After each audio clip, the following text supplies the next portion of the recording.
सभी मित्रों को नमस्कार। देखिए मित्र, हमारे कड़कनाथ प्रजाति के मुर्गे हैं और इनको अभी सुबह से ढीला था फ्री रेंज में। अब धूप निकल आई है, देखो काफ़ी धूप निकल आई है और काफ़ी एरिया छोड़े हुए हैं मित्र। ये कुछ टमाटर भी डाल दिए हैं तो अपने हमनी के हिसाब से टमाटर खाती रहती हैं। और ये हमारे मुर्गे हैं कड़कनाथ प्रजाति के।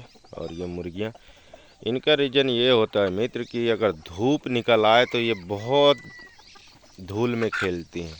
ये देखो इधर मिट्टी पड़ी हुई है और ये सभी मुर्गियाँ जो हैं तो धूल में लपक के खेल रही हैं। ये कुछ मुर्गियाँ जो हैं चर रही हैं, कुछ मुर्गियाँ अपने फार्म के अंदर भी हैं, लेकिन कुछ मुर्गियाँ जो हैं तो भी ये धूल मिट्टी में सब खेल रही हैं। और इनका यही है मित्र, इनका जो बीमारी का चांस रहता है मुर्गियों में, वो बहुत ही कम रहता है चांस, खासकर देसी कड़कनाथ प्रजाति के मुर्गों में। उसका रीज़न यही है कि ये जब अपन फार्म के बाहर ढीलते हैं ना, तो ये तो मन हिसाब से चरेंगे ही। चरने के बाद थोड़ी सी धूप निकली, जैसे अभी हमारे इधर थोड़ी सी धूप निकली हुई है, तो ये मुर्गियाँ फिर धूल में ही खेलना लगती है। चाहे जहाँ भी पालें, धूल अगर उनको मिल गया तो उधर सभी मुर्गे बैठ करके धूल खेलना स्टार्ट कर देंगे।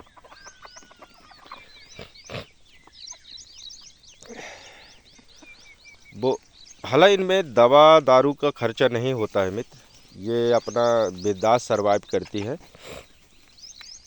और मेडिसन का तो दिक्कत नहीं होता है। मेरे इनको अभी 1 साल हो गया मेरे को लाए हुए, मैंने कोई मेडिसन नहीं दिया है इनको।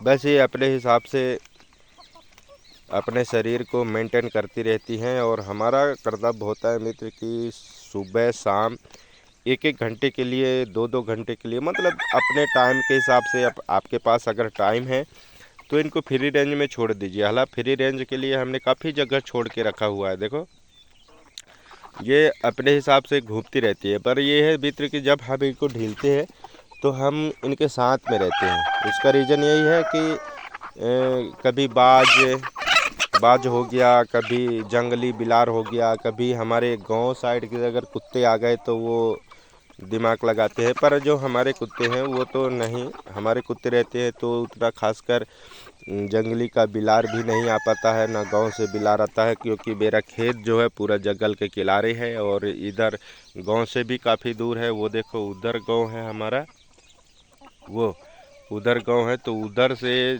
जो गांव में बिल्ली इल्ली रहती है वो जल्दी पल्दी ये खेत में आ नहीं पाती है। पर जो जंगल के बिलार रहते हैं तो वो ज़रूर घूमते रहते हैं, कई चूहे के आड़ से, कई मतलब में घूमते रहते हैं। क्योंकि हमारे मुर्गे को 2-4 मुर्गे को नुकसान किया है छोटे में ही, जब छोटे छोटे थे तभी जंगली मुर्गा बिलार नुकसान किया था। बाकी अभी इस समय कोई दिक्कत नहीं है मित्र, क्योंकि फसल असल सब कट गई है, चारों तरफ खुला हो गया है, तो ये काफ़ी दूर दूर तक दिख जाता है कि कौन से जानवर आ रहा है, कौन से जानवर नहीं। बाकी रही ऊपर की पक्षी बाज की, तो बाज को जैसे ही ये हमारी मुर्गियाँ देखती है तो सभी कोको करके सब फार्म के अंदर घुस जाते हैं। बाकी हमारे मित्र हैं जो बता दें मित्र कि कड़कनाथ प्रजाति और देसी प्रजाति बहुत ही बेहतरीन है। अगर आप ट्राई करना चाहते हो, पालना चाहते हो, तो 2-4-10 नंग लेकर के आप अपने खेत में हो, अगर घर के पास जगह हो तो घर के पास भी पाल सकते हो। बात करें अंडे का साइज़ के मित्र, तो अंडे का साइज़ भी अच्छी खासा दे देता है। जो अपने मार्केट में अंडे मिलते हैं उसी के हिसाब से अंडे दे देता है। जैसे मेरे पास अभी ये अंडे उठा के लाया हूँ तो इतने साइज में अंडे दे देते हैं।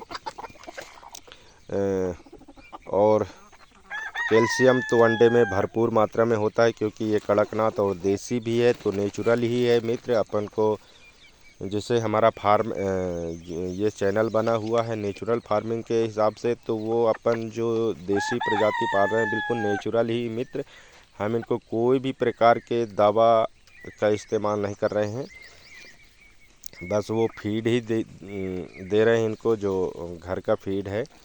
और हमारे इधर थोड़ी सी मार्केट के फीड और मैं मुर्गियाँ भी रखा हूँ अंडे के लिए, तो दिक्कत हो रही है। हमारे इधर मार्केट का फीड अंडे वाला लेयर 2-3 नहीं मिल रहा है मित्र। हमारे इधर आसपास में गोदाम है नहीं, तो अपने घर के फीड से काम चला रहे हैं। जैसे गेहूं का हो गया, मक्का का हो गया, कनकी हो गया, ऐसे इस प्रकार से हम अपने मुर्गियों को दाना खिला रहे हैं। कुछ परसेंट 20% तो देना पड़ता है मित्र दाना, और बाकी 80% तो अपने हिसाब से ये कवर कर लेती है। क्योंकि इनको जब फ्री रेंज में ढीलते हैं तो ये अपने हिसाब से चीडे मकोडे, और हमारा खेत जो है तो मित्र ये सब दिन मतलब हरा भरा रहा आता है। क्योंकि हम अपने खेत में कभी सब्जी लगा लिए, तो कभी मूंग बो लिए, तो कभी धान के सीज़न है, तो बरसात में तो हरा भरा रहता ही है।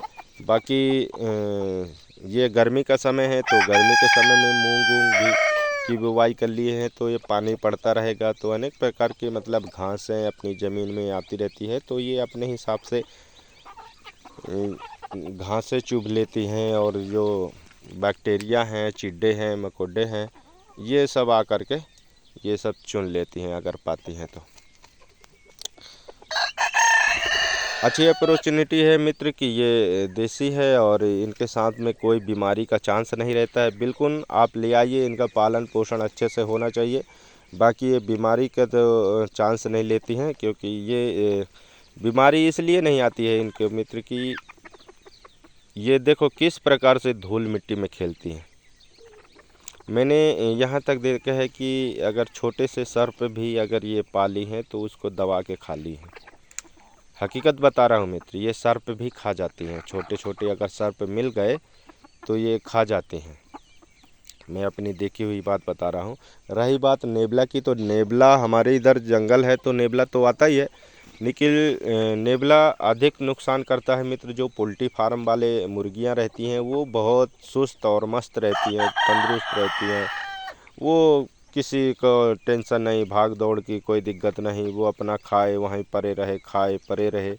तो अचानक अगर खासकर किसी किसी फार्म में, हमारे इधर काफ़ी फार्म बने हुए हैं पोल्ट्री फार्म बॉयलर के, तो वो बताते हैं कि हमारे इधर नेबला घुस गया था तो काफ़ी मुर्गियों को नुकसान पहुंचाया। उसका रीज़न यही है मित्र कि वो दौड़ नहीं सकती हैं, और तो इसके वजह से मित्र वो भाग नहीं पाती हैं, तो वो नेबला के लिए आसान हो जाता है। और ये मुर्गियां जो हैं तो ये भागती भी हैं और दौड़ती भी हैं और उड़ती भी हैं, और सभी इकट्ठा होकर के चे चे चे चे चे चे की आवाज़ करती हैं, काफ़ी शोर करती हैं। तो आसपास में जो भी जानवर रहता है वो तो भाग ही जाता है और दूसरे भी भाग जाते हैं, क्योंकि इनका आवाज़ ही बहुत ही खतरनाक रहता है मित्र। जब ये एक दूसरे जानवर को देख लेती हैं तो बहुत दम से चिल्लाने लगती हैं। तो इनका एक ग्रुप भी अच्छा है, बेहतरीन है। और इनका हमारे नए फार्मर भाई तो पाल सकते हैं। फिर इसके बाद में अगर बॉयलर तो सही है, पर बॉयलर वही है, हर केमिकल वाला काम है। अगर आप नेचुरली खाना पीना चाहते हैं अंडे का भी और मांस का भी, तो आप देसी प्रजाति पालिए। मैं नहीं कहता कड़कनाथ पालिए, कोई सा भी प्रजाति पालिए, पर देसी में से पालिए। अगर हाँ पैसे की पर्पज़ से है तो हर महीने रिजल्ट मिलेगा आपको बॉयलर से, क्योंकि उसमें 28 से 30 दिन में हर महीने के 1 केजी 1.5 केजी तक हो जाता है। तो आपको उसमें खर्चा भी है। अगर थोड़ी सी मेडिसिन में गड़बड़ी हुई, नुकसान हुई, तो लंबे का वाट लगता है मित्र, और इसमें कोई दिक्कत नहीं होता है। मेरे हिसाब से मैं अभी 1 साल का एक्सपीरियंस मैं बता रहा हूँ आपको कि अभी मेरी मुर्गियाँ जो हैं तो बीमारी से नहीं मरी हैं। बीमारी से 1-2 मुर्गी मतलब उस प्रकार से मरी है मित्र कि हम बरसात में क्या किए थे, इनको ढील देते थे। तो हमारे ये देखो जहाँ मैं बसने आता हूँ, ये वाला टपरिया है, ये टपरिया में हमारा गद्दा रखा हुआ है। तो ये गद्दा का रुई जो होता है, रुई पहला, उसको वो खा गई थी, काफ़ी मात्रा में खा गई थी। मैंने उनको काट के देखा था तो पूरा उसमें दाना का नाम नहीं था इनके थैलियों में, पूरा पहला ही पहला भरा था। तो वो अचानक मर गई थी। तो वही हमारी जो मुर्गियां मरी थी, बाकी मुर्गियां नहीं मरी थी मित्र। बाकी सब बिंदास हैं और स्वस्थ भी हैं। इस प्रकार से मित्र हमारी मुर्गियां चरती फिरती रहती हैं। चलिए मित्र, आपको बताते बताते काफ़ी हमारा वीडियो लंबा भी हो गया है और आपको धन्यवाद भी देना चाहता हूं कि जो हमारे सब्सक्राइबर भाई हैं, नए सब्सक्राइबर भाई हैं, वो हमसे जुड़ रहे हैं। और हाँ, एक बात और है किसान मित्र, अगर आपको चूजे की ज़रूरत पड़े तो कांटेक्ट कर लेना, डिस्क्रिप्शन में हमारा नंबर भी मिल जाएगा, तो आपको कड़कनाथ प्रजाति के चूजे मिल जाएंगे। तो चलिए मित्र, थैंक यू।